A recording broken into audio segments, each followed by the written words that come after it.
Now we're going to discuss sinusoidal waves. In a sinusoidal electromagnetic wave, the electric field E and the magnetic field B at any point in space are sinusoidal functions of time, and at any instant of time the spatial variation of the fields is also sinusoidal. The simplest sinusoidal electromagnetic wave model, as described when we derived the speed of waves, the property that at any instant the fields are uniform over any plane perpendicular to the direction of propagation. Such a wave is called a plane wave. The entire pattern travels in the direction of propagation with speed c. If the frequency f is the power line frequency of, say, 60 Hz, the wavelength then is lambda equals 3 times 10 to the 8 divided by the 60 Hz. You can put all the SI units in, it makes it all easy. So 60 Hz is per second, and 3 times 10 to the 8 meters per second is m seconds. So you can see that the seconds parts cancel, and obviously you're left with a wavelength. So that gives you 5 times 10 to the 6 meters, or 5,000 kilometers. So that's a huge wavelength, which is the order of the Earth's radius. Hence, at this frequency, even a distance of many miles includes only a small fraction of the wavelength. But if the frequency is 10 to the 8 Hertz, which is 100 megahertz, sort of on your radio band, typically of a commercial FM radio station, the wavelength then is L 3 times 10 to the 8 divided by 10 to the 8. So you've got 3 meters then. So that's not such a large wavelength, and a moderate distance can include many complete waves of this at that frequency. This shows a diagram, the electromagnetic wave travelling in the x direction. The electric E and the magnetic B vectors are shown only for a few points on the axis. If we construct a plane perpendicular to the x-axis at a particular point and at a particular instant, the fields have the same values at all points in the plane. The values are, of course, different on different planes. In those planes in which the E vector is in the plus y direction, B is in the plus z direction, we can describe electromagnetic waves by means of wave functions. One form of the equation is as follows here. So we've got y equals a sine wt minus kx. This is one form of the equation of a transverse wave travelling to the right along a stretched string, where y is the transverse displacement from its equilibrium position at time t of a point on the string whose coordinate is x. This equation here not only talks about the time domain, it covers the spatial domain as well. The quantity A is the maximum displacement or amplitude of the wave. Omega is the angular frequency, and you can think of omega as radians per second. It's the angular frequency equal to 2 pi times the frequency. K is the propagation constant equal to 2 pi over lambda. We're going to let E and B represent the instantaneous values, and we're going to say E max and B max are the maximum values as amplitudes of the electromagnetic fields in this diagram.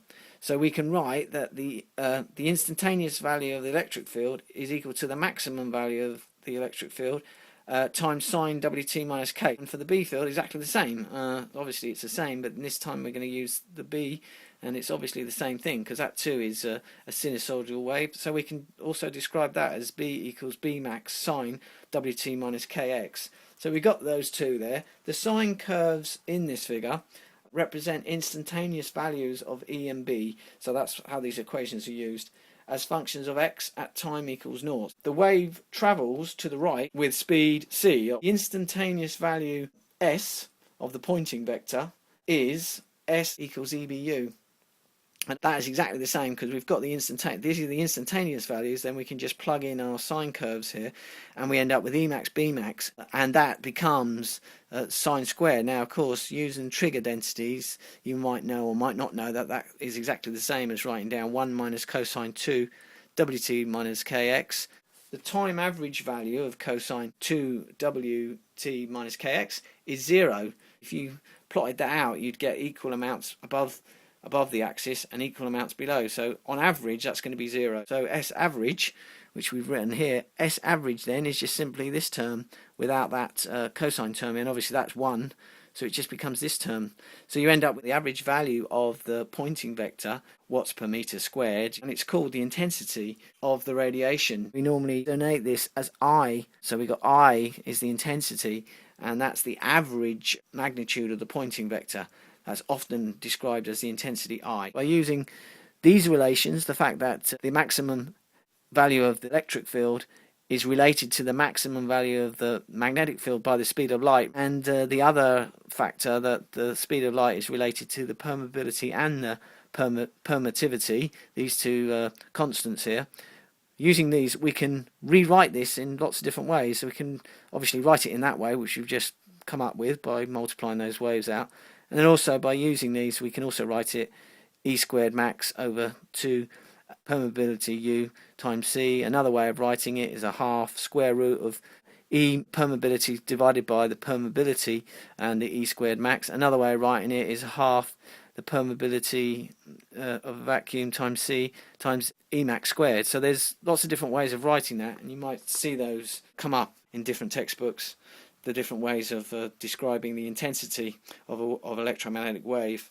We can also obtain various expressions for the intensity of a wave in a material. We simply replace permittivity by permittivity of the actual material, which is a given value looked up in tables. The same with permeability, the magnetic effects. That will also be in a list of tables. And also, of course, you need to replace C by whatever the velocity is inside that material, because when you're going through a material, it's not going to be the speed of light anymore. It's going to be a velocity depending on what the velocity of a wave is in a particular material. But you can, so just replacing that, you can still use everything we've gone through. So the diagram here represents schematically the electric and magnetic fields of a wave travelling in the negative x direction. So this time the wave's travelling in this direction, it's going that way. And we can represent that, remember, with a plus. I'll just read the notes. The diagram represents schematically the electric and magnetic fields of a wave travelling in the negative x direction. The pointing vector is in the negative x direction as well at all points. And the equation of the wave is given by that. Electromagnetic waves exhibit polarization. Note that for a wave travelling in the minus x direction, the choice of the minus y direction for E was arbitrary. We could just as well have specified the z-axis for E, so we could have said that the z-axis could have been E. Well, if that's E, then when E is in the plus z direction, B is in the plus y, so B then would obviously be in that direction. Just manage spinning that whole thing round, so the E's up here now and the B's up here. So these are arbitrary choices that you make when you draw a diagram like that. A wave in which the electric field E always lies along a certain axis is said to be linearly polarized along that axis.